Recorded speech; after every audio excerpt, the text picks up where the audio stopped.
What's up, guys? Welcome to episode 2 of the You Ain't Grizz Baby podcast, featuring myself, Essendies. What's up, guys? This is Bendro. And Goldglove. And Dunkus. And my name is Hutch. And I cough into microphones. Yes. I smoke too much. Who's editing this? You're going to have to edit out a lot of coughs. That is me. We'll just leave them in. It's just going to happen.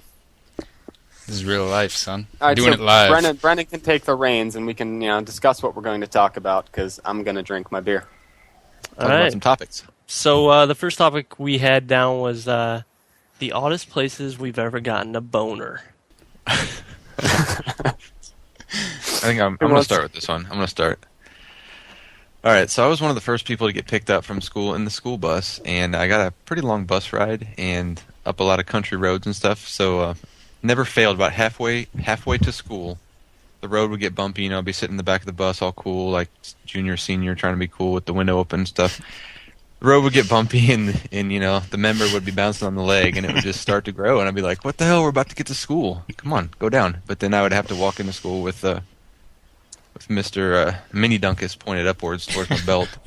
Now, did you use the pull down the shirt technique, or did you use the hand in the pocket technique? I'd say the most popular was the hand in the pocket, but if that failed, if it was just too raging, then I would just put it up into the belt and just kind of crap it there. The tuck and flip. The tuck and flip. Yep, that's the one. Yeah. Honestly, though, I feel like the hand in the pocket technique is almost counterproductive, because if you're wearing unless you're wearing insanely baggy jeans, yeah, number one, it's like you're grabbing your cock, so it's not like that's really a problem. And number two, it's like you can pretty much see when somebody's grabbing their cock through their. I feel like you could. I don't know. Yeah.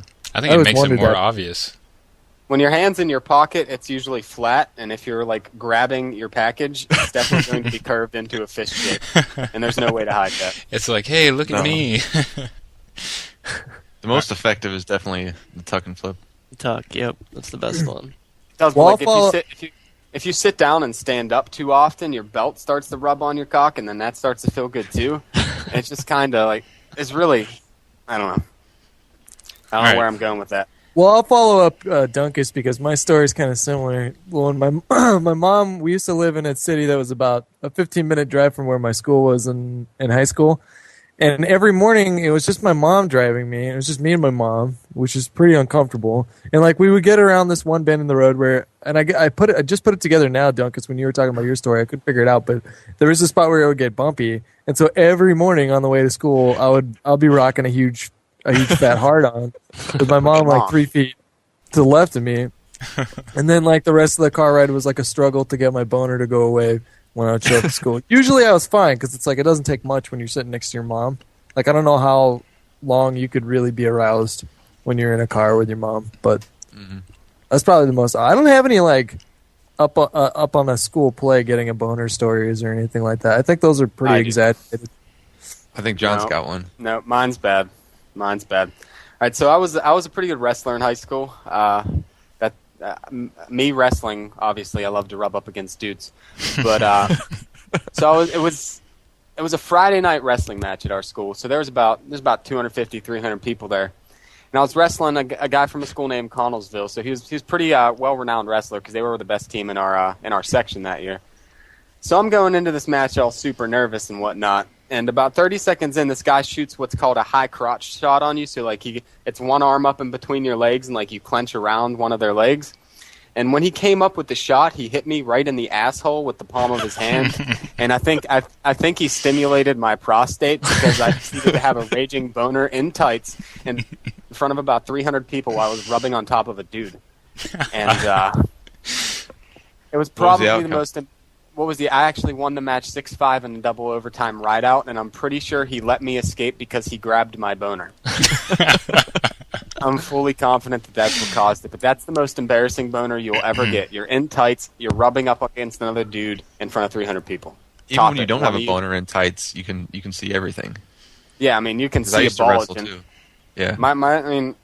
My cock's okay, but being in tights in front of that many people wasn't that comfortable, because you really want to be that with a huge cock, and I'm really not that guy at all. I'm a grower, not a show, so it's not really that cool. What about you, Bendro? Well, the story I had is, do you guys know what Cedar Point is? It's a roller coaster place. So Yeah, I go there. Sandusky. Exactly. Yeah, I go there pretty much every year. One year I was wearing basketball shorts, which, if you get a boner, you are in deep shit. So we were in the middle of a line waiting for this roller coaster. You wear tight? Wait. Do you wear tight basketball shorts? No, just like baggy ones, but still.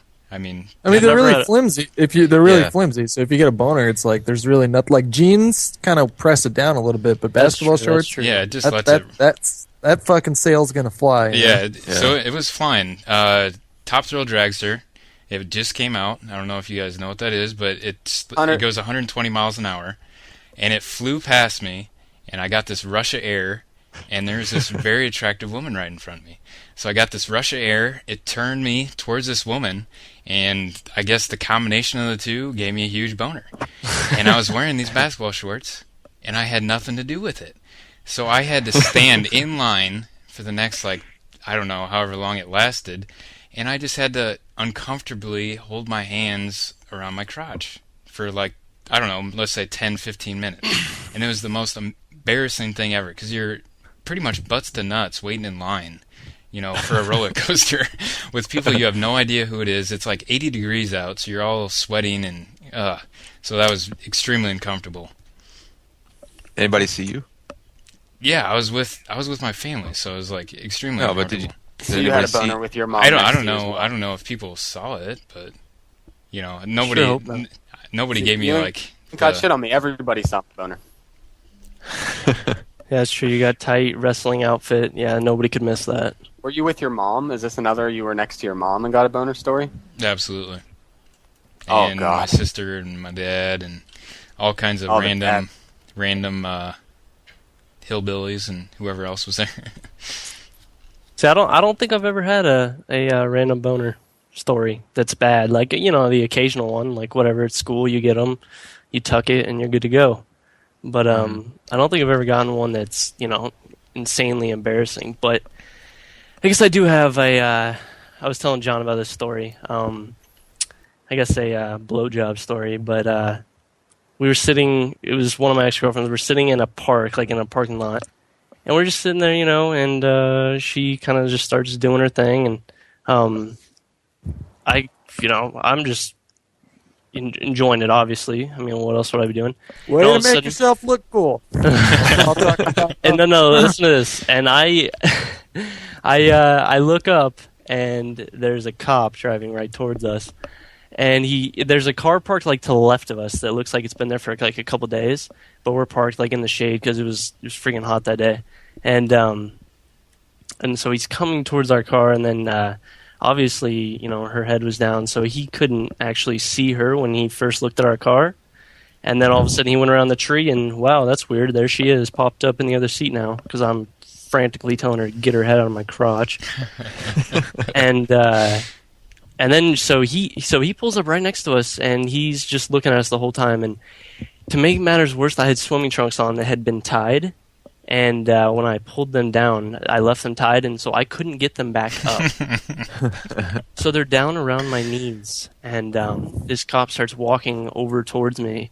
And so I start rolling down my window a little bit, trying to pull up my shorts at the same time, and I couldn't. So I just pulled my shirt over and kind of tried to hide it away. And he came up and asked for my license, and my girlfriend didn't have her license at the time, so of course she had to, talk over me while I have this raging boner still, and tell this cop her address and her name, and then he goes and types it on the computer, comes back and says, have a nice day. But I have never been so scared in my life. I was like, he's going to make me step out of this car, and I'm going to be sitting there with a raging boner right in front of him. Please tell me she... I never got caught having sex. Oh, it was bad. It was close. Please tell me when she came up, she did the classic wipe her mouth. Oh, I'm sure she did, and then she was freaking out. She's like, "You got to be kidding me! What are the odds of this?" On the topic of getting caught having sex, I haven't been caught having actual sex, but dry humping. This was before I actually had sex with my current wife. It was back in my parents' house. We were still in high school, and my parents were out for dinner for the night. They were seeing a movie or whatever. We were at my house by ourselves. things got a little heavy, and we were doing some dry humping, as high schoolers like to do on my living room floor. And It's still dry hump. What the hell are you talking about? I do not. This was so weird. Like, okay, my boxers. I was in my boxers. My jeans were off. Her jeans were off. She was still in her underwear. We were just, going at it, and all of a sudden I hear the door start to unlock, and the living room is right by the garage door, and that's the one they come in. So as soon as they come in, I was like, "Fuck, get off, get off, get off!" I was pulling up my jeans. I just turned to the side. I didn't buckle the belt, or unzip or zip up the zipper and button the button. I just turned to my side and laid like I was watching TV. And my dad and mom walked in. I was like, "What are you guys doing? You're not supposed to be home yet." to this day, my dad still gives me shit about saying that classic line, but Because that's not a telling sign or anything. No. no. But she got her pants up in time. But luckily, they didn't ask me to get up or anything. I just sat there until they walked out of the room, and then buttoned the jeans back up. But I was so scared. We got to go back one step though, because we didn't even finish Brennan's story. Yeah, we did. Did she finish you off after the cop left? Oh hell no, she was freaked out, dude. Oh, That's the worst. I'm surprised you it was have unfortunate. an instant buzzkill. Well, I did. I mean, it was gone by the time I was done talking to the freaking cop. I'm not sitting there the whole time, but it's hard talking to a cop, man. It's like you couldn't lift that thing with a string. No, it's your penis would like petrify itself into your stomach. Exactly, it went inside of me. It just shriveled up like I was in cold water. I was scared for my life. While we're on this sort of topic, I have a funny story that I think people should probably hear about, because I'm going to tell my grandchildren this story. Oh God!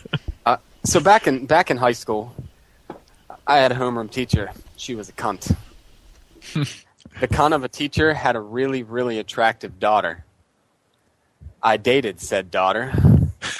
I banged said daughter in her ass on said teacher's head. Oh no! And wiped tummy cock on pillow. Oh my God! Oh, dude, that's low. That's so bad. It's good. How many dudes have banged a homeroom teacher's daughter on their homeroom teacher's bed? How many? I wasn't banging much of anything in high school. That didn't come till. I wasn't either. My teacher was a lesbian, so my homeroom teacher, so that didn't work out. That's unfortunate.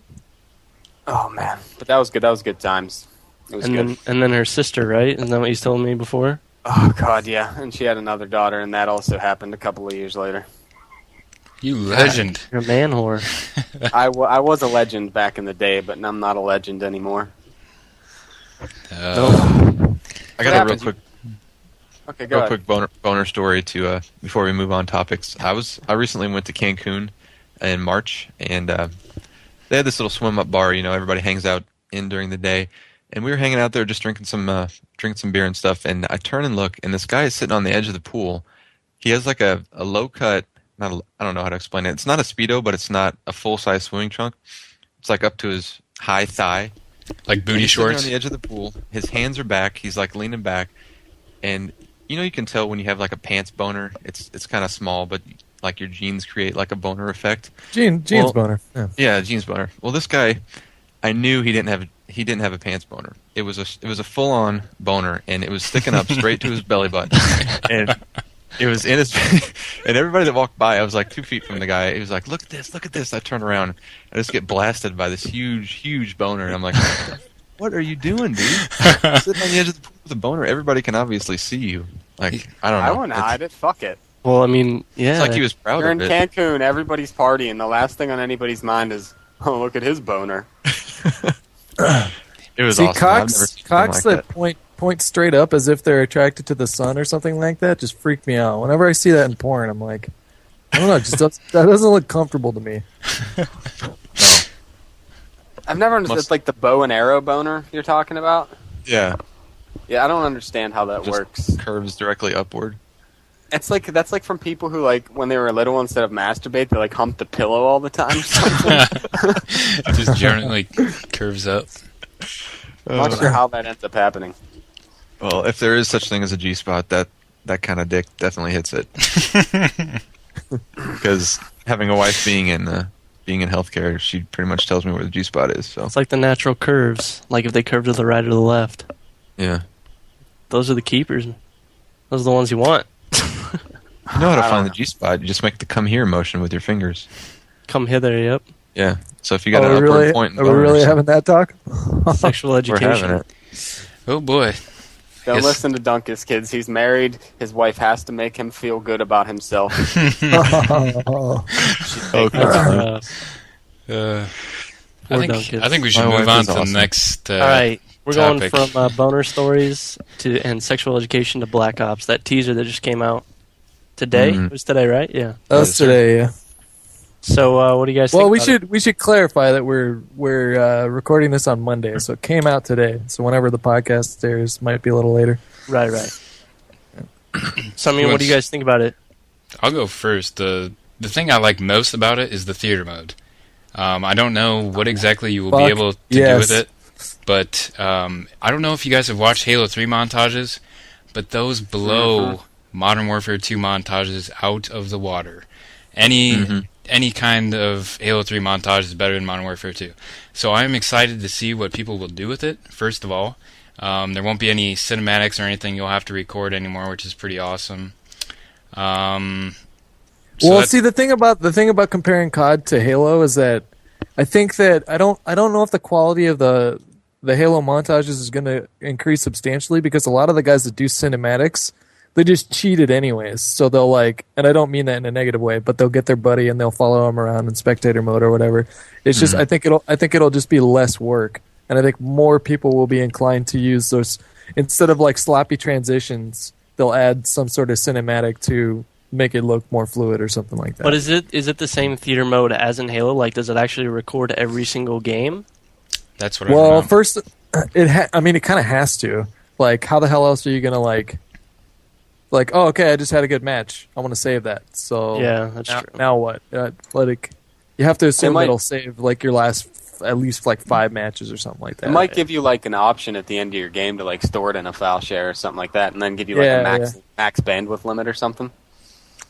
But I mean, that's going to be an awesome feature even for guys who just do commentary. We're not going to be, we're not going to have to sit there and record while we play, and then unless your deal is you like doing voice chat. But with my Triton, the Triton headsets, you can't record voice chat at the same time while you're capturing for some reason, so it doesn't affect me at all. I'm fucking stoked to not have to press start and stop at the beginning and the end of each match. Exactly, and then you have all this, you have 60 gigs of unused games that you have to go through or some bullshit. Yeah, and I don't know about you guys, but it seems like I have the best games when I'm not recording. It's just for some reason, it's I don't know if it's the pressure or think you have to do something special because you're recording, play a certain way, but I have some of my best games when I'm not recording, so that will be nice.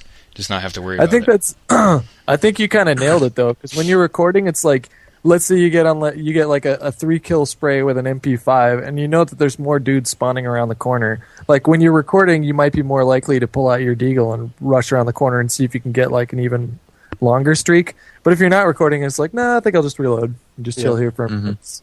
Yep, you play a lot more smart. Exactly. So I think that's going to be awesome. I don't even like to snipe when I'm not recording because I'm afraid that I'm going to hit my first triple and then not record it.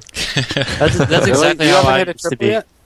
When I was a montage kid, I've never hit a triple. Exactly. I was just all right, if I'm not recording, there's no use trying to snipe. Because when I used to play Gears of War, that's all I did was snipe. And then if I'm not recording, there's no reason to, because I know if I'm not recording, I'm going to hit the sickest thing and just be pissed at myself. So... I hit a triple in search and it wasn't on high res. Get on my level. Wait, what map? Wasteland, right in the tunnel. Yeah, I was in that game. Okay. I was in that game. And you weren't recording it? I think I was. I think I do have the clip somewhere.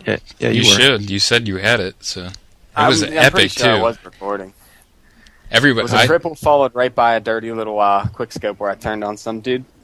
Yeah, it was a quad kill feed, so I thought originally that he got a quad sniper in Search and Destroy on Wasteland. I was like, there's no way. Well, going back to Black Ops, I should say first of all that I feel sort of awkward talking about it for a couple reasons. The first one being I do know quite a bit about this game that I probably shouldn't know. And then the second thing is we technically have to report on these games, so it's you're totally allowed to have your opinion, but I always feel like an asshole when I bag on a game and then my boss comes and says, "Oh, you're interviewing Robert Bowling tomorrow." It's like, God damn it! Like, not that I'm not grateful for the experience, because I respect Robert Bowling. So I didn't have a problem doing that, but I'm just afraid that like one day I'm gonna say like, "Oh, I hate this band," and then the next day it's gonna be like, "Oh, you're interviewing this band for Camp Hutch because they play Call of Duty," Which, it's not like you've ever said anything negative about Robert Bowling. No, I mean that guy gets like a shitstorm. I don't think people realize that he does not. He is a PR guy. That's what Robert Bowling is. He doesn't have a whole lot of influence when it comes to what they do with the game or DLC or patches. He can only submit what the community feedback is, and it's up to them if they want to fix it. Doesn't he have to bring it to like a committee, and then they have to vote on it or something like that, or they have to decide? There's all sorts of bureaucracy when it comes to a developer or a game that requires a patch, and you have to go through a lot of different channels to get stuff done. But if we are talking about Black Ops, there are a few things that I feel safe in saying, and one of them being that people were freaking out about the RC car being a 3-kill streak. And number one, the game's not finished yet, so who knows what's going to happen. And number two, it's like, I don't know. I just like, it looks kind of cool, but I could see that being really hard to handle. Exactly. What are the odds of getting more than one kill each time with that thing? Yeah, you'd have to. If the blast radius wasn't like, as long as the blast radius isn't like a Predator missile, then I don't know. I think it'll be all right. Yeah, I think it'll be fine. And the one thing I said earlier is that as long as it has like a time limit, because I don't think that people, and I'm sure it will, but I don't think that you should be able to drive all around the map like for however long you want. No, they wouldn't. I doubt it should give you like 10, 15 seconds most, in my opinion. It should be pretty quick. Yeah. And then also, I think it's kind of a little bit better than a Predator missile, because with the Predator missile, you can shoot that off right at the beginning of, let's say, like a demolition round or something like that. And you won't be able to do that with that RC car.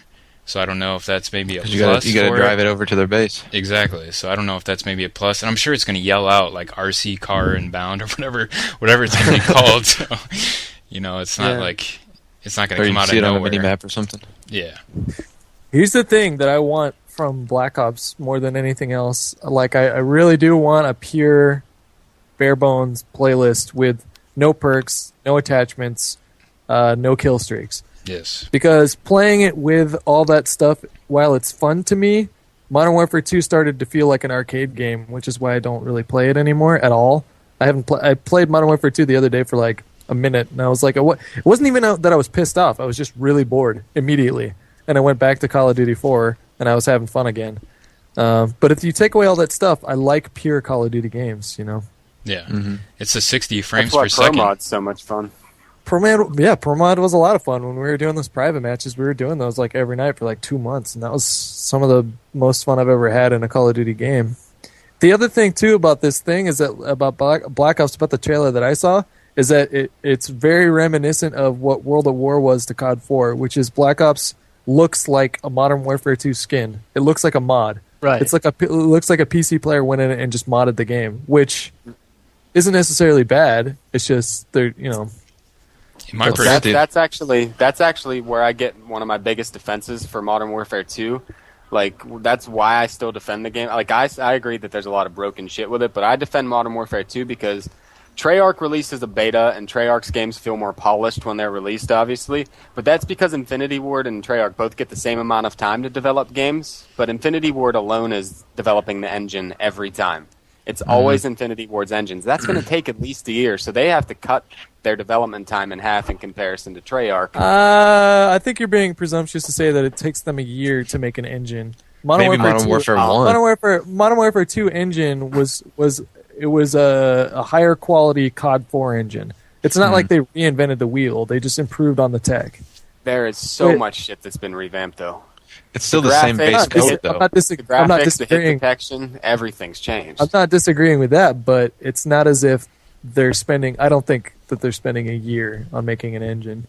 But regardless, that explains a lot of the issues with it. Is the difference in time? I'm not. It can't take any less than 6 months. There's no way. That's a lot. Well, I mean, you're right. Treyarch's not necessarily innovators. I mean, they tried to with World of War, but all their innovations kind of sucked. Like Tossback, I don't know anybody that ever used tossback or like flak jacket or gas mask. They give them some credit though. They did come up with some good stuff like leave with party, and then you could turn down voice in multiplayer. You could turn down music. You could turn like the little bitty things you never think about that Infinity Ward refuses to include in their games. Just that make Treyarch games a little bit better. I think like the whole leave with party thing. That's the perfect example. I think stat tracking for every game and type. stat. Yeah, that's what I was going to say. That's awesome. I think that was by far the best. I'm not debating that at all. Treyarch does some stuff right. I said it before. I'll say it again. I think their maps are better than. Well, I don't know. COD 4, like World COD of 4 War maps. World of War maps were almost as good as COD 4, if not just as good. I really liked the maps in World of War, but I mean, I thought The World original of War maps. even the original- DLC, I didn't mind. Really? Really? Yeah, not I so like much. Nightfire a lot. Yeah, Nightfire was awesome. I like Knee Bonza. Deep. Everybody else seemed to hate Knee Deep, but I liked it. I love Knee Deep was Knee Deep. dope. I liked I that like one. Knee Deep, yeah. I'm playing World at War after we record this podcast, FYI. And no matter what, you're never going to please everybody. No matter what you do with any type of game, there's always somebody that's going to find something wrong that they don't like. So, I mean... Just like putting videos out on YouTube. Yep. Well, let's keep talking about the trailer a little bit. Another complaint, and I'm sure you guys saw it too, and chime in, but the people were saying, oh my god, Commando's back. Yeah, But that was the ballistic knife, right? The ballistic knife. Yeah, but that his shot lunge was a standard lunge. He was sprinting until he was like 3 feet in front of him. That was not a commando lunge. Yeah. And that's People all have I'm to Saw realize- the sprint and it threw them off. They thought the sprint was a lunge too.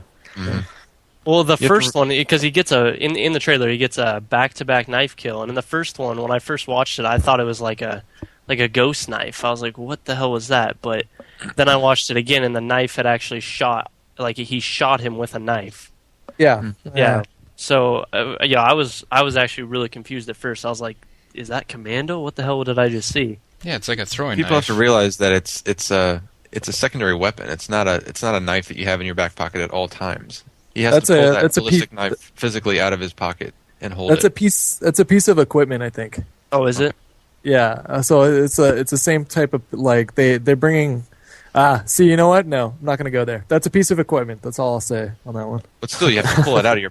You still have to pull it out. It's not like one button press and it's out.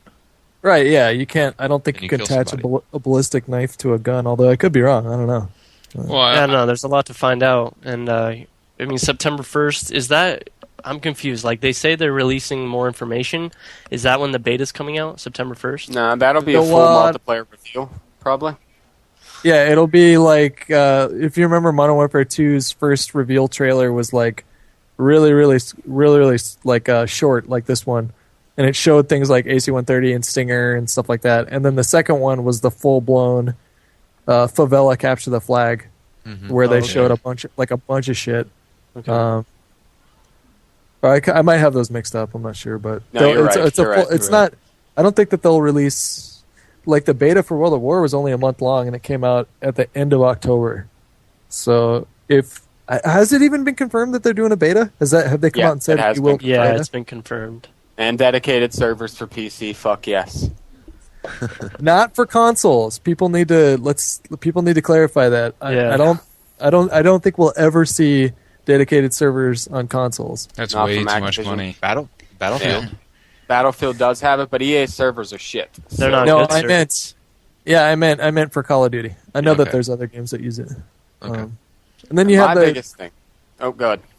No, you go ahead. I've been talking long enough. I was going to say with Black Ops, I noticed in the video when he pulled out the sniper rifle, I'm not sure if he was lacking Sleight of Hand Pro, if it's not in the game, or if it's just toned down some, but I'm hoping to God that it feels more like COD 4 did, because everything felt so much more rewarding in COD 4. Like, I became like a fan of the whole sniping thing from Hutch's videos, I'm not going to lie. And now, I learned how to do it in COD 4, and it was so much more rewarding. And now I go to Modern Warfare 2, and it just feels too easy to me. And I just miss the difficulty level in COD 4. I don't know.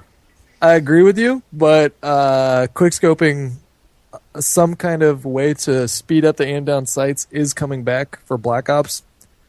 So you will see quickscoping. I mean, they did a like Modern Warfare 2 style quickscoping. I mean, they did. I mean, I'm sure you guys are already aware of like they did an open call to snipers in the LA area I that remember could come. that. Right. They could come and test out the quickscoping like portion of their game. So that's going to come back for sure. I don't see them taking out sleight of hand or sleight of hand pro. I just want it to feel harder.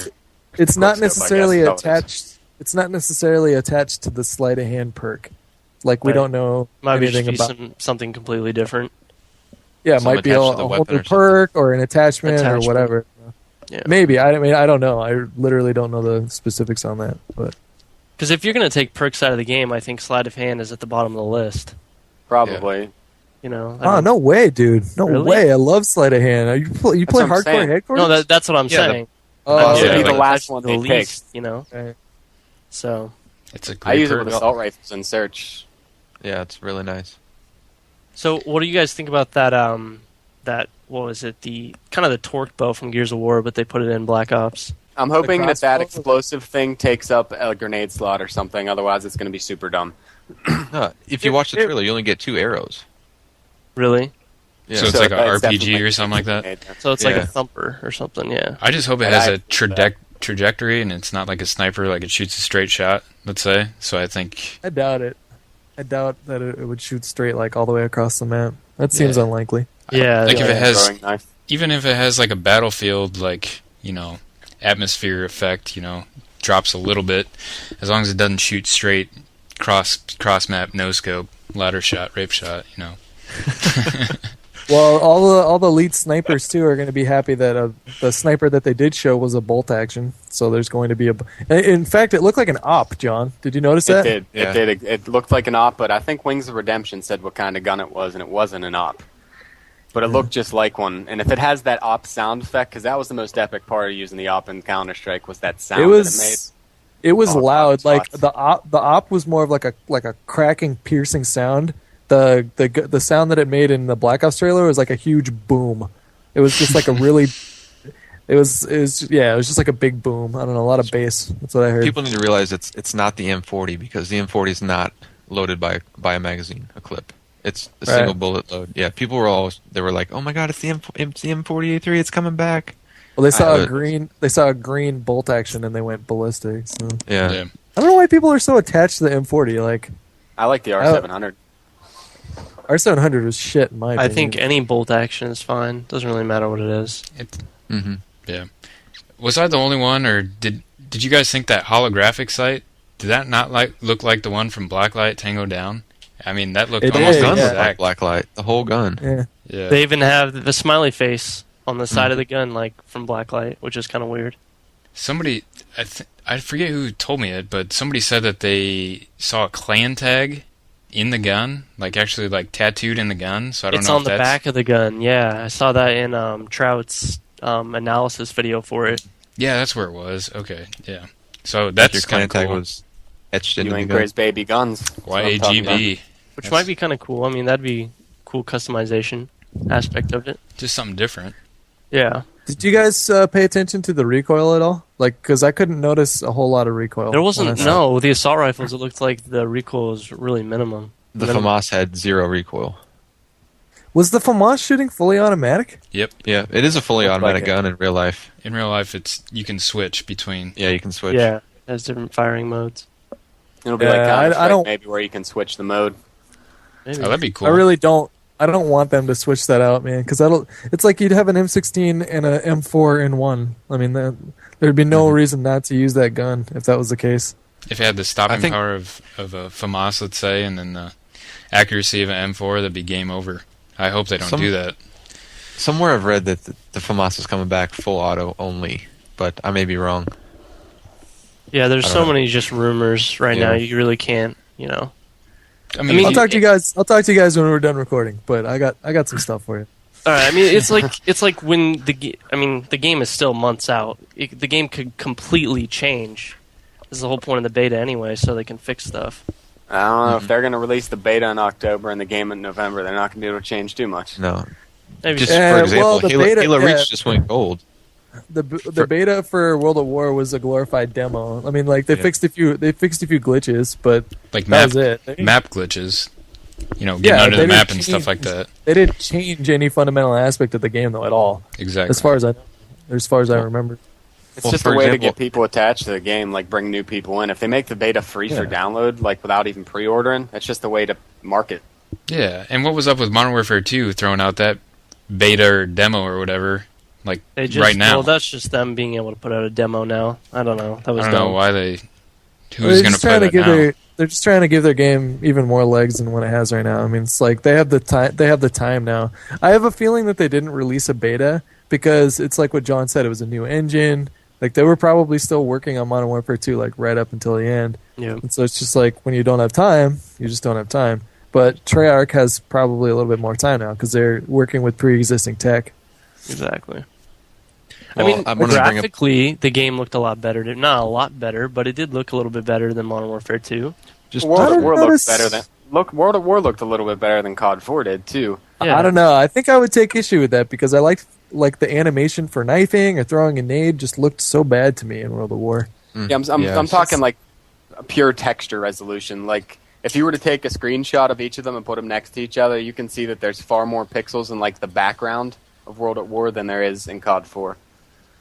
Oh yeah, I never really took the time to. Graphics, like as long as they're good, I don't care. They don't even need to be great. I think the best. It's even worse on PC. I played both of them on PC, and like COD 4, you can run on a regular Pentium 4, and then you try to load up World at War, and it was just a whole different ball game. Like it would make your PC chug along like nobody's business. I think the best comparison is definitely better looking. Is just seeing the COD 4 maps in Modern Warfare 2, just to see what they did with them.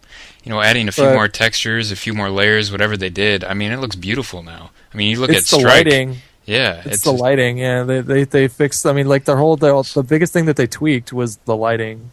Texture streaming. That was a big thing they talked about.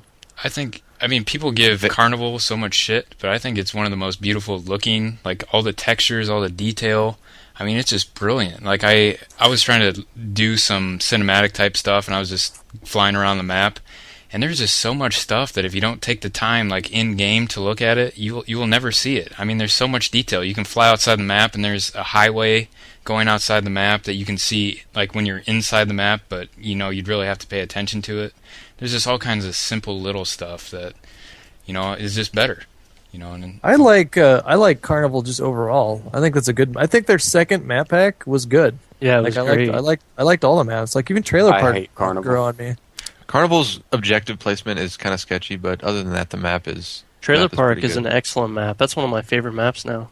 It's the perfect CTF map. It really is. Yeah, for objective game types, it's amazing. Yep. It's like an outdoors vacant, or it's like an outdoors version of the indoors portion of vacant. Just like a lot of...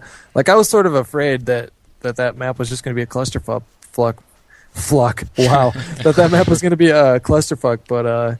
Like playing CTF on that map was the most fun I'd had with that game in a long time. Yeah, they did really, really well on that new map pack. So they made some weird decisions though. Like with Vacant, they opened up one of the gates in the. It was only one game type too. Right? Yeah, it was only for demolition. Like, why would you open it up for the other ones too? Like, that would be the perfect way to balance it because that's such an easy spawn trap to get spawn trapped and see. Well, it's like on Strike. They put that opening in that one spawn, in the back door to that one building, which I don't know. Yeah, sorry, go ahead. It just didn't seem like it fit. I don't know. I didn't really like that at all. There was no reason for it. Yeah, I mean, I'd like to know what went into the. I'm not opposed to it necessarily, but it just seems so like arbitrary. Yeah. Like, did it really change the map that much? Exactly. Was it even necessary? I don't know. But all right. Let's move on to Hutch. You want to talk about Limbo, the arcade game? Who else is playing it here? I played it. Dunkus? Nobody else here has played it? I've seen it, but I haven't played it. Yeah, I've never played it. So first of all, Limbo's $15, and it probably shouldn't be $15. So you should know that right away. If you can get through it really quickly, the game will literally only take you 2 hours to beat. But it took me like 4 or 5 because I'm just not that intelligent. So and it's a puzzle game too. And it's a 2D side scroller. It's shot in black and white. And the style of the game is just, I don't know. I really liked everything. I loved the audio. I loved the visual style, and I loved all the puzzles that went into it. And it was just like a funny, charming game too. Because every time I died, and my body would be like horribly mutilated. Like Wood, our editor, was like watching me play, and we were both just cracking up every time I died. But the puzzles were really neat. The only thing that I wish, like, if you're going to charge $15 for a game, I think that they should have done a create your own map and share it with your friends feature, because for that game I feel like it would have been totally doable. I don't know if you felt the same way, Dunkus, but I mean, what did you think about that game? I was really impressed with it up until I beat it, and the ending kind of disappointed me, to be honest. I don't know if it disappointed you or if you beat it yet or whatever, but some of the puzzles I beat it out. I don't know if I was expecting anything other than what happened at the end of it, though. I mean, what else could have happened? I was really confused as to like where the whole thing came from. Like, was it a dream or what was going on? Like, I don't know. Maybe I'm too dumb to understand it. I beat it and I was like, let me expect some epic ending and what's going on with this this person that he walks up to, but I don't know. But I guess to me it's not worth $15, but it definitely is worth $10. And it's really fun for the time that you play it. But now that I beat it, I mean, I'm going to go back and get the achievements, I think. But to play it over again, kind of, I don't know. See, like for me, it took me about 4 hours to beat the game, and I will never go back and play it again. I just don't see myself ever doing it. But I felt like at the time and when I was done with the game, like, okay, that was a good purchase. But that's for me personally, because I don't. Like, I'm a gamer, and so I spend a lot of money on games, and I just don't really care, like, if it's $15. And maybe I'm like part of the majority of people that perpetuate developers charging too much for DLC or for games, but I really enjoyed it, so I didn't really mind spending $15. I don't know how much we can really talk about the game. Like, I don't know how much conversation we could possibly have besides I enjoyed it, and I'd personally recommend it if you don't mind spending $15. I would recommend it too. It reminded me of Line Rider. Like, obviously better than that, but you guys know what that is? It's like yeah, sorta. Yeah, it's like the little PC game that, I don't know, it was like a Flash game that you could make your own little tracks, and then you had a little snowboarder that went down it. But I don't know, that's just kind of what it reminded me of when I saw the trailer for it. Personally, when I saw it, I thought Tim Burton made a video game. That's what I thought when I saw the game. Yeah. Yeah, it's definitely reminiscent. Yeah, it's a little eerie. Yeah, it's cool. It's really dark, but it's like almost cute in a way. It's just kind of weird that those things coexist, because it's like a totally cute game. But you then know, again, you're like, a real man when you can call something cute. I don't care, man. But your dude's like, I mean, like, like I said, it's like totally cute, and then all of a sudden you're falling on a saw, and your body's being like horribly dismembered. Your opinion of cute is very flawed, Hutch. Well, then again, I mean, I like whatever. It's kind of going to like tattoos and piercings and stuff. Oh, you think tattoos and piercings are cute? Totally. Like every girlfriend I've had in the last like 10 years have had like tattoos and piercings and stuff. That's just my type. Right. Yeah, Ada has her ears gauged, and she has a huge tattoo right along her. What side is it on? Left side. I don't think. I mean, neither of them bother me. But I think that too many tattoos is a little crazy, and I don't know. Certain piercings kind of throw me off, but like ears pierced, maybe even a nose piercing is fine, and then belly button. I like belly button. You want a tongue ring? I don't know. You know what? No, it doesn't make that much of a difference. No matter what anybody tells you, a girl sucking your dick with or without a tongue ring is not. No, it's not for the dick sucking. It's for the ball licking. Either way, it's still going to feel amazing. So it's a win-win. Have you ever had a Hummer? Yes, Anybody? And they're so awkward. It's so awkward. Yeah, I know. It's like it doesn't do anything. My dad, give me a Hummer, and she's like, "Why? You're just gonna laugh and make me stop." And I'm like, "No, I'm not." And then she does it, and I'm like, "This sucks. Please stop." There's no point to it. It's just more of a novelty, so that you can both just chuckle a little bit. It's a humiliation thing. It's like, no matter what she ever says to you, you hummed "Mary Had a Little Lamb" on my penis, and on my balls when I had. No, I meant strictly on your balls. Like, I'm saying, you hummed "Mary Had a Little Lamb" on my smegma-covered balls. Smegma. That's why you bang a chick in the ass, too. Not only does it feel nice, no matter what she says to you for the rest of your life, your penis was in her asshole, so you win. Yeah, but see, I've had the fortunate experience of encountering a few actually women that liked anal sex more than vaginal sex. See, that's lucky right there. That's not luck. It's just statistic. It's bound to happen. But I can't say I've never done it. That's disgusting. No, it's Fuck not. you, You think bro. it's disgusting, but it's really not. You I'm just take a sorry, but shower. I'm not gonna pull my dick out and have stool all over it. There's no poop. There's no poop inside of the butthole. That's You're just not so gonna wrong. get. You're not. I gonna get beg. poop. I beg to differ. I've had shit on my dick before. That's disgusting. You just take a shower and you're good to go. Like it's not a problem. No, Usually, it'll be in my mind forever. I can't wash my mind. your dick has been in a vag. Like you think that it's all like roses and chamomile tea up there? Or It's a lot better than the ass. I Chamomile tea. don't know. All right, look. Waste comes out of the asshole. Once a month, she pushes waste out of her vagina. It's all the true. same. It's true. It's just Yeah. waste. Body doesn't Yeah. want either of those things in it, so you might as well utilize both holes to the full advantage. disgusting bacteria-filled dead cells are expunged from your girlfriend's vagina every month, and yet you don't hesitate in putting your pee up there. Or your mouth. You'll put your mouth on that. I've also every licked time- a butthole. I've licked a butthole. So what? Ugh. I've licked ass. Sue I me. like it. Sue me. Every Whatever. time you go down, Goldglove. Every time you go down on a girl, you're licking pee for a little bit. It's just gonna happen. There's pee there. I don't know So why. think- It's just not the same. It just doesn't affect. You're licking pee. It's mental. It's mental. Yeah, I don't know. It's just different. So I think You wanna? one day, Ass, vag, all the same. one day, young wanna get to fawn. this- One day you're going to have a chick that will not let you stick it in her vagina until you put it in her ass. And then you're going to be like, anal sex is the best. You're probably right, but we'll see. gonna We'll happen. see when the day comes. You're still young, though. You probably think, like, hand jobs are sweet. Come on, come on, Gotta Gotta get do that. me Gotta like get that. those refreshing I don't, HJs. come on. I don't know what you're talking about, John. I still think jobs are pretty sweet. They're Yeah. awesome when I do it to myself. If a chick tried to give me a hand job, it's done. Never Hand jobs are what you get in like the haunted boat ride at the amusement park in 7th grade.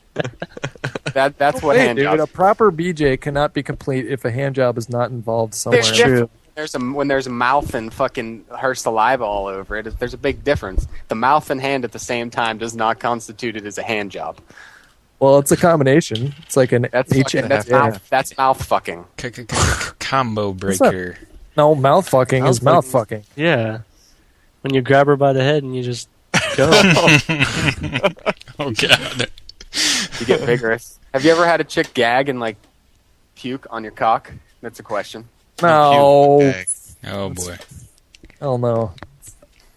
Might be a little bit. And moving on. This All right. podcast will have the explicit tag attached to it. All right, since we have Hutch on the show, we wanted to, well, I mean, getting big on YouTube, you are the man to talk about that, you know, when it comes to Call of Duty anyway.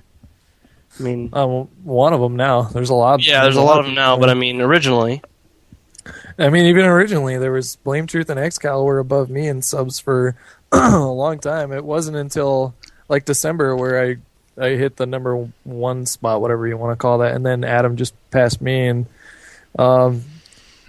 like, what's my take on it, or like what are you asking for? Like What are the advice, or differences? just like what's the? What are the differences between when you got big and now when people are trying to get big? Like how much? I guess you could Well, say for- how much easier it is for them to get big than it was back in the day. It was, you know what? Like, it was really easy for me personally getting big because it was all on like Machinima's backpack. Like, my channel was, like, I think it was at 20,000 subscribers by the time they picked me up, and then it's like they picked me up, and then Modern Warfare 2 launched, and all of a sudden you have the biggest video game network airing two of my videos that was featuring like pretty. I mean, like predominantly like exciting sniping gameplay for the biggest game release of all time. And so like I just kind of rode that wave. It just sort of happened. I mean, it wasn't like I was like a fraud or anything. Like I really genuinely enjoyed playing that game, so I had no problem making commentaries. But I know you guys were kind of talking about the whole sub for sub and like Box for box. box for box and paying people to post content on your channel. And like I personally would never do that. Mainly because like now I don't need to. There's no incentive. But like before, I never would have done that. I never did that. Well, like when you were starting off, per se, were dual comms like ever happening at all? Hell First no. one was like you and Trump. That was like the No. first big- The first one was me and CNNers doing Black Ops missions, and Yeah, then I remember that. we got a bunch of messages the next day asking us like how we did that, and then you saw them all over the place. I think you should do a dual commentary if you dig the person that like, if you think they're funny, you think they're cool or whatever. But if it's just like to get exposure or whatever, I've seen some dual commentaries that are so awkward. Yeah. It's like so painfully awkward to watch it. And I mean, I don't mind doing them, like, if I'm playing with the guy, like, if I play with him every night or something like that, if I'm friends with him. It makes for, I think it's fun. It's easy. It's a really quick commentary. But, I mean, if you just send a guy a message and say, let's do a dual com, those make for the, like you said, the most awkward conversations I've ever heard. And it's just terrible to listen to. I agree. Well, here's the thing also, like, and then I listened to your guys' podcast last week, or I guess I should say this podcast last week, and I heard you guys saying that it's really saturated right now. So if you're just starting off, it can be sort of hard to get out there, especially if you don't really know anyone. And here's my response to that. My response to that would be, yeah, it's really saturated, but it's really saturated with a lot of crap. And like, I don't think it's too difficult if you're a good player, if you're like, if you're a good dude, if you're a funny dude, if you're an intelligent dude, whatever, and like you really like what you're doing. I don't think it's that difficult to stand out. And like when I see that, like I will shout people out on like Facebook or Twitter or whatever. Or like somebody will say, "Hey, come check out my video," and like I do watch some of those videos. And if I like the person, if they come across as genuine, like I'll subscribe or I'll shout them out or whatever. And like even if they didn't get that shout out from me, I think eventually they would have. Like even within machinima, you see most of the time. I won't say all the time because that's sort of a controversial topic, but most of the time the best stuff gets the most views. Now I know a lot of you guys are thinking of one person in particular that he shall not be named. But most of the time the good content is the one that gets the most amount of views. And but in terms of entertainment, they do get the most views. Like we are obviously all thinking of the same thing, and I'm just going to say it, but obviously G-Unit's nuke was entertaining, be it fake or not. It was still entertaining to watch, and that's why I got so many views. It's controversial. Well, he made the mistake of, like, a lot of people don't realize that at Machinima we let the directors name it whatever they want as long as it's not like huge throbbing cock, Nazi, God whatever. Damn it! They get to name their videos, and he made the mistake of naming his video "World's Fastest Epic Nuke" or something like that. And when you're just calling all sorts of bad attention to yourself when you do that. But a lot of people wanted his head on a silver platter, and like they wanted to burn him at the stake, and like you need to fire him and stuff like that. And I'm like, well, he's not employed by us, so. And technically, he if he didn't didn't defend wrong. it as real. If he didn't defend it as real for so long, I don't think people would have cared at all. That's true. But he tried to defend it for a couple of weeks. And also, a lot of people don't. Acted like an idiot. Yeah, and a lot of people don't understand what Machinima stands for. I mean, it's a movie within a video game. Movie created in a video game. So he did exactly what it's called. And, the thing that he called it legit and he claimed it was legit, that ruined it, and I think that's what people had the problem with. But he created a really good machinima, and people, and people eat up controversy or drama, whatever you want to call it. So I think, all those combined, that's why it made it so popular. Yeah. And one of the reasons, what's funny is that a lot of the community hates him, and yet all of his videos get 70, 100,000 views because all those people that hate him go and watch his video just to flame him. It's like, well, if you don't like him, then why are you feeding him pennies? Like every time you click on his video to watch it, just to click the dislike. I think these days when people refer to me as a gameplay commentary, I'm really quick to correct them. I'm like, well, I'm not. That's not what I do anymore. And because I see that part of the community that's so obsessed with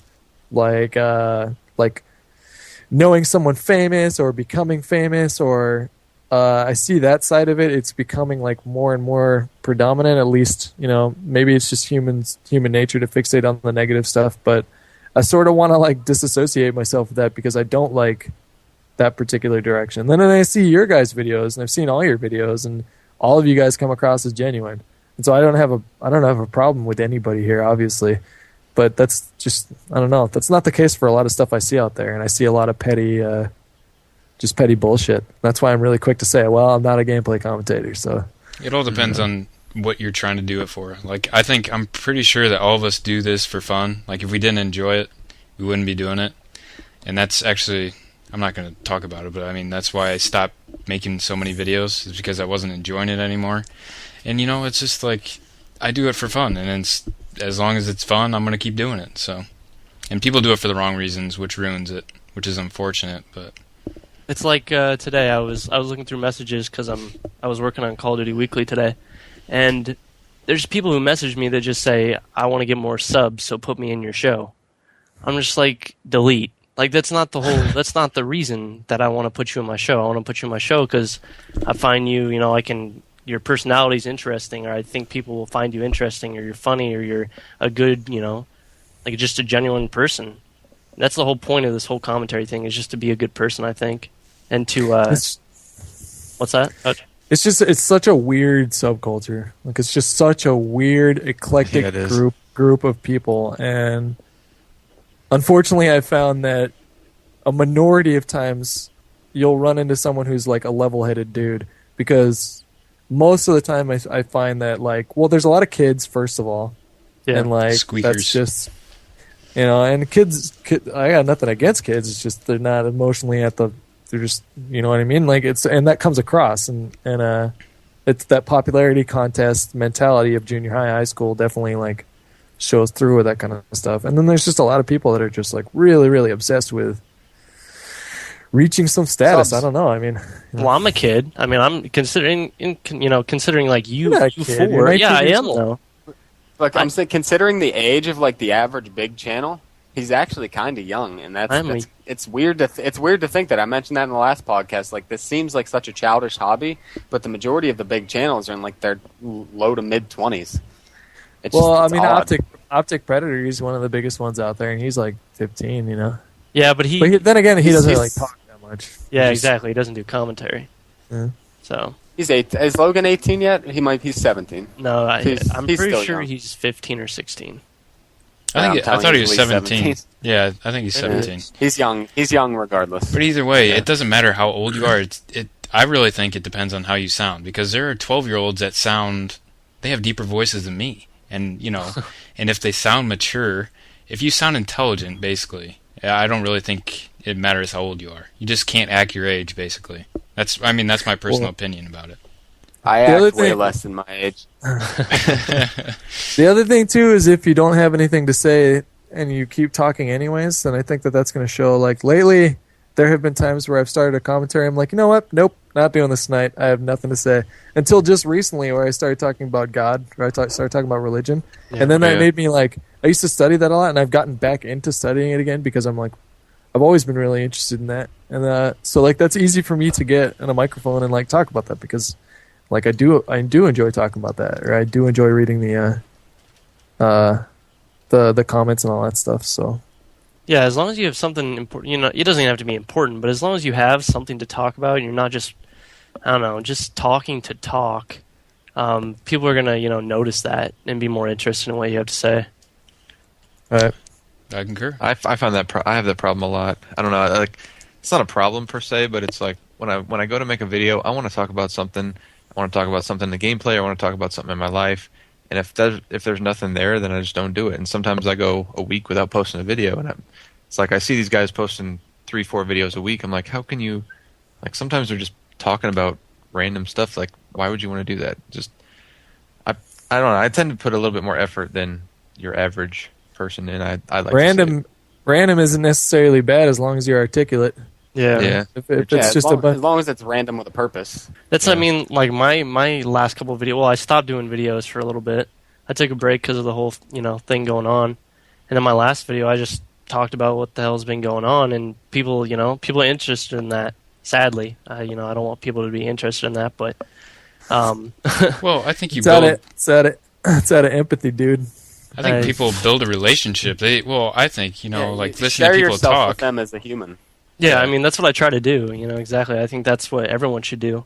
I think no matter what your sub count, we're all dudes, some chicks. I mean, we're all just regular people, and some people have more subs. So I think that's what people have to understand. Some people might be more successful, but you bring up an interesting point when you say sharing yourself with another human being, which is the whole nature of vlogging or gameplay commentaries or putting your content out there on YouTube, things like that. When you look at it, really, like, it's sort of funny when you look at it, because the whole nature of it, the whole purpose of it is like you're trying to connect with other people. So it's like there is some. I think if we're all being honest with ourselves, like, I think that there is some small aspect of us that do this because you want to connect with people. That for whatever reason, it's just kind of comforting. Like when you find out that there are a lot of people out there that are like-minded, especially in the gaming culture, because a lot of us gamers, when we spend a lot of time gaming, we just don't really identify with the whole frat boy, mentality where you watch those people socialize and it's like, it looks easy. But when you really examine it, it's not even really socializing. It's like, it's nonsense. It's like gobbledygook, Exactly. Yeah. And I think a lot of us feel like, maybe I'll just speak for me, like I don't know, is this getting too personal? No, Not really. I personally have met a lot of cool people through doing this that I would have never met, that are like-minded, like playing video games. And like we talked about last time, like Dunkus and I, we played every night, and if one of us went out of town, we would play by ourselves, and playing video games by yourself not necessarily is fun. So I think like it kind of brings you together with people that you would never meet before, never have the opportunity of playing with before, that you enjoy the company, like you said. So I think it's good. All around, it's good. No, go ahead.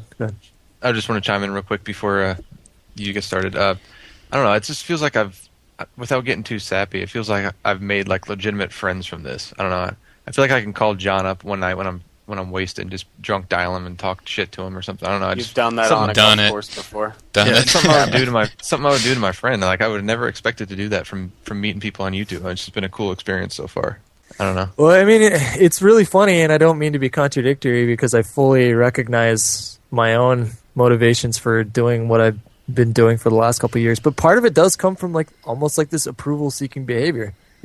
It's like you're putting your stuff out there, and you want other people to like approve it. It's like this really sort of really sort of like childish mentality, which is like, as long as you can examine it for what it is and have a sense of humor about it, and not indulge too much in that side of it, then it's fine. But it's the people that kind of lose themselves in that whole. That's where the popularity contest comes from. It's because I think people want approval, and they want to feel like other people out there maybe like admire them or connect with them or whatever. And when they don't feel like they get that, then they respond with jealous tirades or whatever it is. But and I know exactly, and you and I can both. We know. There's an I know what you're instance. talking about. Yeah, I'm not going to name any names because I just don't want to indulge in that. But I mean, like, I know where you're going with that. But it's that part of it is definitely alive and present. And I think as long as you have a realistic outlook on it and don't lose yourself in that whole approval seeking process, then or the popularity contest, like high school or middle school. Back to like the sharing yourself with people. Like one of the best videos I've ever seen was, and it was a bad part of your life, Hutch, but like when you told everybody what was going on and stuff, and like you could feel your emotion through that, like you're connecting with all these people. And I think that had a big part in what became of you, like with all of this, was just your openness to share everything. Yeah, but dude, I mean, like on that particular occasion, I was like seriously emotionally intoxicated. That was the most like roller coaster experience I've ever had in my life. On the 1 minute, one minute I'm like happily in love, like basically like quasi engaged to this like beautiful woman. Next minute I'm finding out that she's cheating on me after we just moved in. Next minute I'm moving back home. And then the next minute I'm getting offered a dream job. It was just like so. And so by the time I did that video, I was like literally like cathartic. Like I was completely emotionally drained by the time that I did that video. But like that's what's so admirable is like you're like you were willing to share your weaknesses with however many people was then, like 60,000 or something. And I think that's what a lot of people admired. Yeah, I don't mind that, dude. I've been surrounded by people for like the last 6 years that encourage talking about your feelings. Like that's just my group of friends. We're all about having fun and all that stuff. We're also all about like, well, how do you feel? Good. Oh, well, no, how do you really feel? And so like that part of me is like, it's not really too difficult for me to do. I wasn't going out on a limb when I did that. That was just me like being doing yourself. what I had been taught to do. I think the best part is when people are themselves. If you try and be somebody who you're not going to succeed. I mean, if that's who you are in real life, then why not put that on in your channel? As cliche as that sounds, I mean, people say that for everything, but it even goes even in commentaries. If you're not yourself, then people just aren't going to appreciate it and enjoy it. And people will know it. I mean, no matter how... Sometimes you get the most unintelligent comments ever, but people, if you try and be fake, if you try and say stuff that you don't mean, people will know.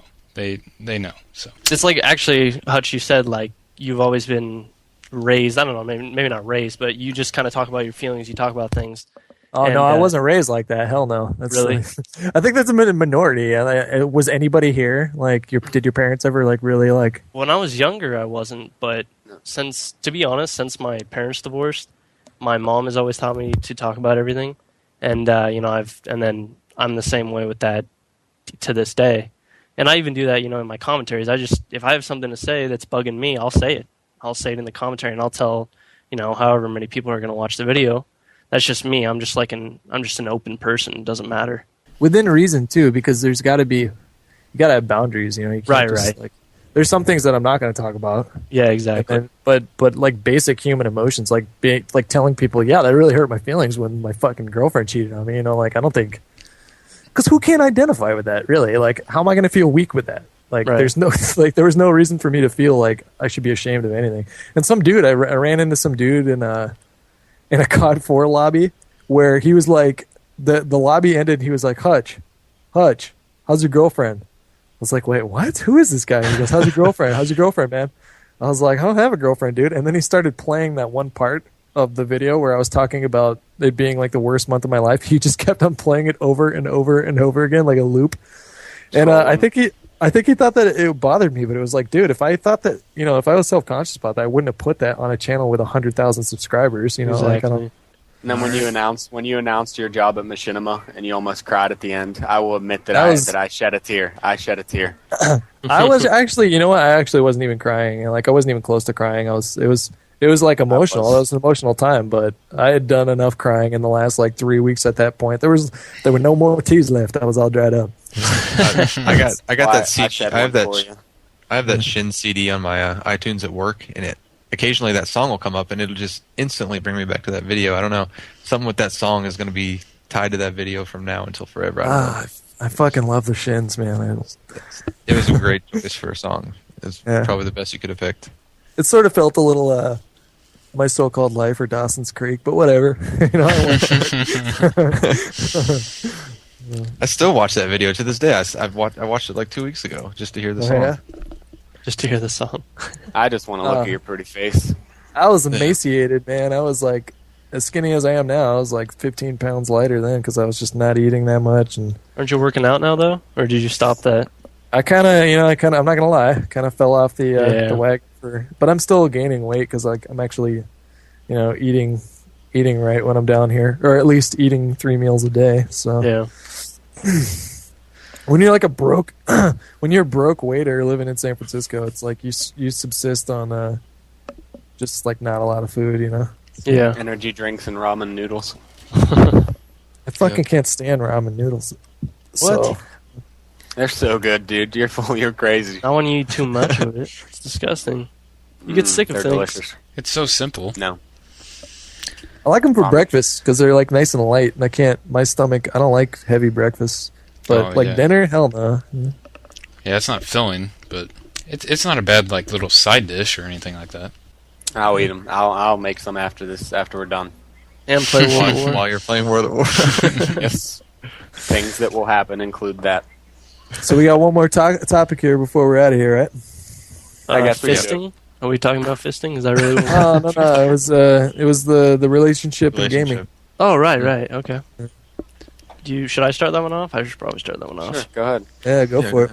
All right. Well, Yeah, most of you guys know who probably are watching the podcast. My girlfriend and I just broke up.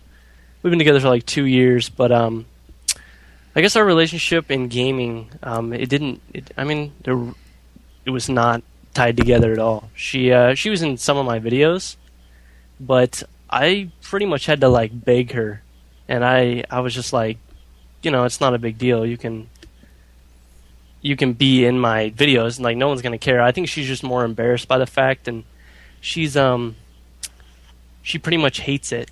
She just thinks it's a waste of time. And she always just gave me shit for it. So I don't know. It never really worked out in that sense. Well, here's the thing, dude. Like I don't care how hot a girl is or how cool a girl is. Like technically, like she's not that cool if she's criticizing you for your pastime. Like, you have to ask yourself, would your girlfriend criticize you for being on an intramural like softball team? Like, probably not. But because it's gaming, people still think back to like Mario. When they think about video games, they don't realize that they've come quite a long way. Any girl that's kind of like that's like a must. If I date a girl and she's not into gaming, I'm like, all right, see you later. Like, it's not that big of an issue for me. Yeah. Mm-hmm. I guess I can chime in because I'm married and I game a lot, and the wife really doesn't care. But I think the reason that our relationship is so successful really is because we give each other space to do what we want, and that's one of the most important things. You have to have hobbies, or else you're gonna not get along with each other after a while. Because, for example, I have a friend that got married pretty much the exact same time I did last April, and he told me that he was going to a baseball game last weekend, and he was like, "I'm staying up in the city with my dad." And what's funny about that is that's the first night that I'm going to be apart from my wife since my bachelor party, which is over a year and a half ago. I was like, "Are you serious?" Like, I don't know if it's like I'm not normal because I want time away from her, or if he's not normal because he wants to spend every waking moment with her. But I feel like it's important to have friends. It's important to have hobbies that are separate from each other to kind of keep the relationship healthy and kind of keep wanting to come back for more. For me, I feel like it was how she was raised, to be honest. She's raised really, I don't know, her parents are really traditional. And are they immigrants or were they born here? Her mother is 100% British. So she came here from, okay. Right. Yeah, her mom did, but her dad is from the United States. But I mean, it might be that immigrant mentality too. I mean, I'm not putting down immigrants, but a lot of countries don't.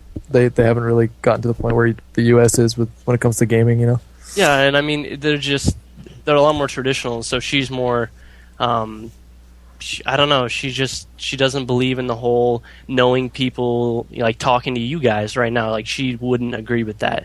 Like, you guys are, spread out. I don't really know you guys in real life. That's not right. It's a waste of time. She just thinks that's not safe. Like, you guys could all be pedophile stalker killers.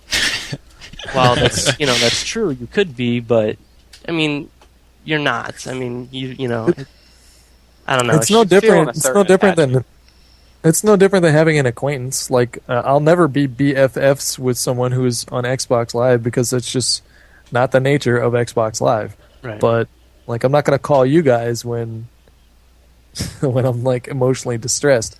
But I'll shoot the shit with you, and like I might even have a personal conversation. But I don't think like calling a spade is fine. It's like, how the hell are you going to disagree with this? It's like disagreeing with the sun. Like, clearly it's happening. So What is there to disagree with? So I don't know. It's just, and then I think that was probably the biggest thing that she disliked, is just the fact that I was friends and I would talk to these people that I didn't even know.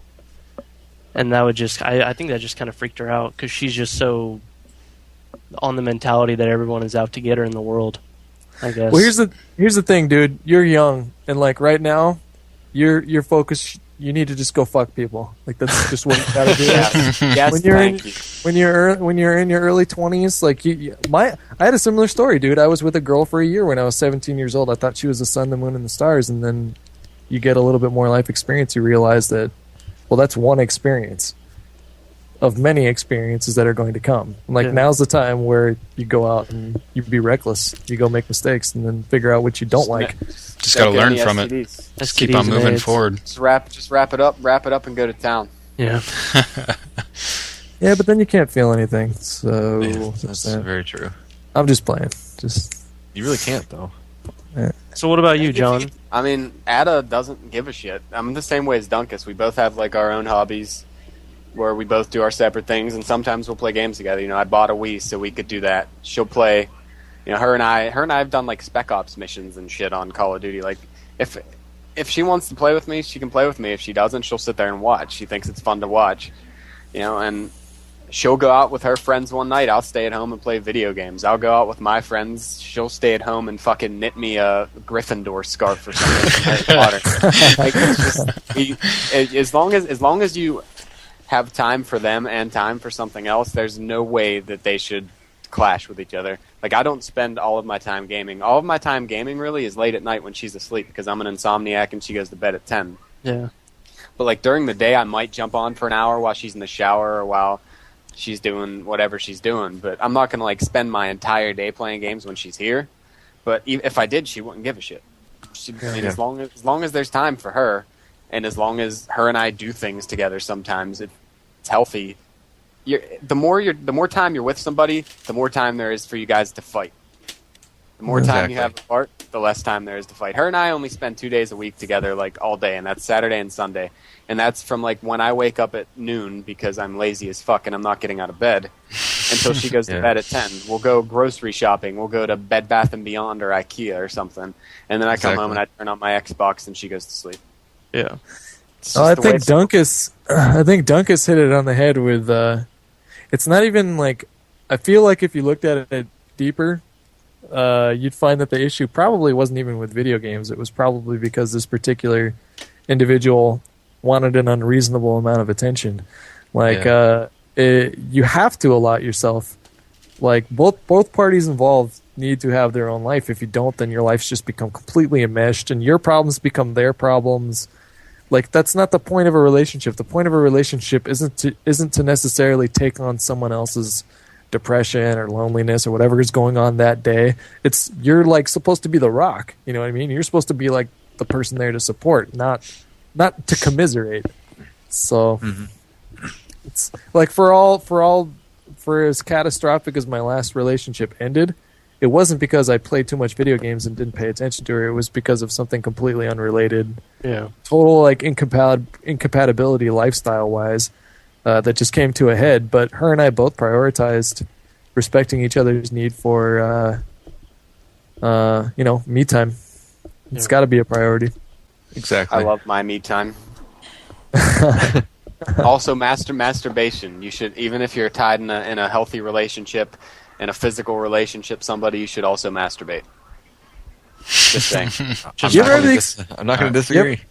Do you ever have the experience when you first start having sex with someone that you don't masturbate for like 3 weeks, and then like you rediscover yourself, and it's like you fall in love with yourself all over again after? Yes. The novelty of a new piece of poontang wears off. It's like, oh yeah, I have a hand, you know. And it works much faster. Welcome back.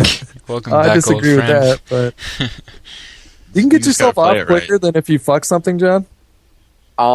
Dude, if I wanted to, I could beat myself off so fast right now that you guys wouldn't even know it happens. I don't know if that's a good thing. One of these days on the podcast, we'll have to. We'll time you. We'll have to time you. I mean, I'm no slacker in bed, so I can go for quite the extended period of time. I'm calling it out right now. If you're put on the spot, would you be able to do it? Like next time I'm on the podcast, I think we should like a lot of time where you go off, do your business, and only come back. See how long. I would do it. I would have no problem with doing it. We're doing it then. It's date is set. I don't care. It'll happen. I mean, it depends how much alcohol I've had in my system too. Like if I've been drinking and I'm having sex, I can't feel nothing, so I'll like go all day. But if you're talking like going 3 weeks without sex and then having sex, she's getting 45 seconds out of me, and then she can wait for me to reload, and then she'll get an extended period of time. How long is your recharge time? Because mine is like seriously 45 minutes to an hour. Mine's roughly that too. Yeah. It's not even because I can't get it hard. It's because it's so sensitive that if she touches it, I'm like, please stop. I hate it. I hate that shit. like when the chick, like, all right, this is gonna get graphic, but like, We're getting say kicked off a Podbean. yeah, probably. But say you're getting blown, and like she keeps going for like 10 seconds afterwards. I hate that shit. It's the worst. It's a fine line. It's a crazy. fine line. It's like, You go, have, go, like, go, a go, go, go, first stop! What are you doing? Yep. Red light, green light. It's so uncomfortable. It's almost painful. I hate that shit. It's very. It's unlike it's very any important. other feeling. And my lady knows the time limit, and that's how you know it's your true love. If they know when to stop. It's the same Boundaries. thing with a girl too. She'll fucking slap your hand away if you stick around too long down there. See, I didn't know, and one day she, like when we first started dating, she just like slammed her knees around my head and crushed my temple. And Well, And you loved it. the clitoris has 2,000 more nerve endings than the tip of your penis. So Ouch. women get that shit pierced. Oh, God. fuck that. Do they get their clit pierced, or is it just Yes. their hood? Yeah. No, Women they can get get it. their clip pierced, and then some women, like if you want to consider them lucky, I don't consider this lucky at all. They're able to get off just from walking. Aren't Wow. you like destroying like tissue at that point? Are you destroying Yeah. nerve endings and You're thereby destroying like, sensitivity. fuck Just like that, when, dude? like when you get a boob job, you can't feel your nipples anymore. Or just like when you get circumcised. Like I want my fucking foreskin back. Nobody asked me. I mean, that shit was like prime real estate for like people who like men that have gotten circumcisions when they were adults describe an orgasm like with circumcision. If that was a 10, then without foreskin it's like a 6 or a 7 because it's like Really? all those nerve endings are gone. Yeah, dude, that's like I thought it was the sensitive skin. opposite. No way. No, I mean technically it's more sanitary and safe because you don't Yeah. get like Nasty gross bacteria shit. buildup and stuff. But oh man, that's sensitive skin right there. Nobody asked me. I'd definitely rather look at a circumcised cock. I would say, like uncircumcised cock in a porn is not going to do it for me. You never see it. Well, I once never it's see hard, it. you don't see anything. Once it's hard, I know it it's looks not, like a normal cock. No, because like sometimes you get the chick that'll like pull it forward over the tip of the. Oh, it's Yeah. terrible. I don't want to see that. It's like a turtle. Yeah. Coming out of its shell. I don't like want to an- see it. It's like an old man with an oversized turtleneck sweater or something. No. A beige covered wrinkly turtleneck sweater. Getting God. fairly detailed with it. We've gone from Dr. Phil to porn to Foreskin. Foreskin. I think That was my original online tag, actually, when I used to play Counter-Strike 1.6. My name was Rumpled Foreskin. Ruffled foreskin. oh, you know what? Like before we wrap it up, I do want to clarify real quick. Sorry to hold you guys up, but so host migration isn't going on anymore because like the parties involved, we just weren't having fun with it anymore. And like Adam and me get along totally fine. I consider him a friend.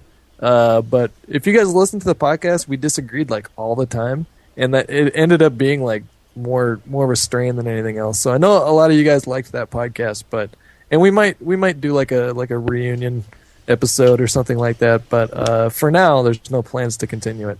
So that's my spiel on that. All right. Yeah, there's We stole them. We yeah. stole you. We'll keep you. yeah. So- Thanks for joining us, Hutch. It's a pleasure, Yeah. sir. I heard it last week, and I wanted to be a part of it. It sounded like, as long as you're having fun, I just want to have fun, talk about games and foreskin. Then Exactly. Gotta have that Mainly the in there. foreskin. The foreskin's more interesting. I think so too. Beige colored turtleneck. That's what I'm gonna call it from now on. All right, so yeah. I'm pretty sure Dunkus's vagina is going to get really tight here because No. it's way past his bedtime. So you should I'm probably about- wrap it up. No, I've had 4 or 5 beers, so I'm fine. I won't be waking up for work tomorrow on time anyway, so. Well, you can end it, John. You can say goodbye to everyone. Okay. Well, thanks for joining us for episode 2. Hutch is going away to Germany for 2 weeks, so we're probably going to No, do one episode. going to- You're not? no, it's Where not. you Well, I'm going to. It's fucking crazy. My schedule is nuts, dude. I'm going to Dallas for a week, and then right after that to Germany for a week, and then right after that to Seattle for a week. I'm basically gone for the better part of a month. So I'll be So piecing out of here for a little bit. We'll have him on whenever he's back, but we'll fill in his spot with other sexy bitches for the time being. I'm sure the conversations won't be nearly as interesting, but See, Well, nobody else can make foreskin an entertaining topic. Yeah. you managed all right. I don't know. But let us know when you guys want to see it released, and we'll work from there. And ideally, we don't want to have a set schedule because that shit's that sucks. Or a set time limit.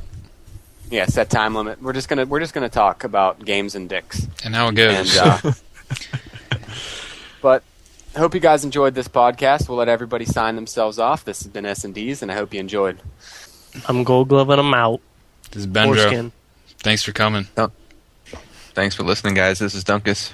Feel like it's a little redundant to say my name. I'm just